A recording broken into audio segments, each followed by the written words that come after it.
so I'm back at my jeweler's bench.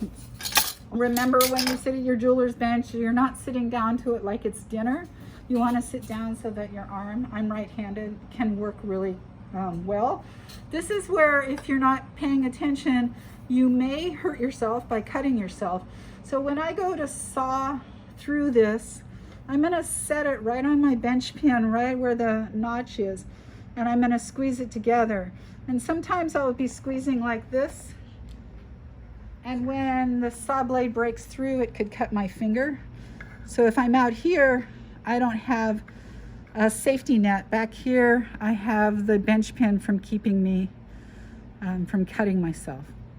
So I've got my saw frame, and remember, we've done a demonstration on saw frames. The saw frames, the teeth face out and down to the bottom, and then you want good tension. So I'm gonna take and I'm gonna push really hard with my chest on that, tighten it up. I'm gonna listen for a sound. Sounds good. Gonna take some of my wax.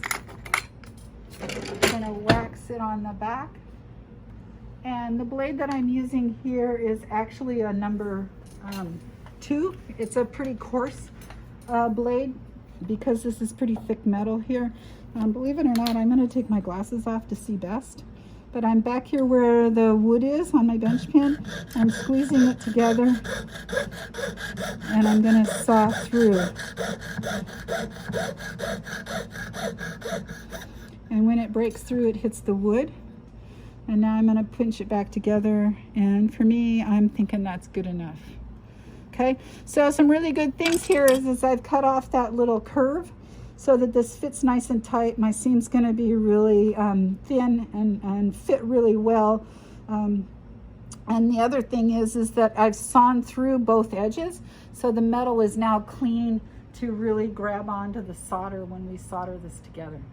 So I will next get some binding wire, and we'll set up to solder this. I'm wanting all of my students to use hard solder on this so that you get to experience the highest temperature on this. That allows you also, after this ring is made, we can make it round, and then you can set a bezel on it, or you can do some more decorations on it.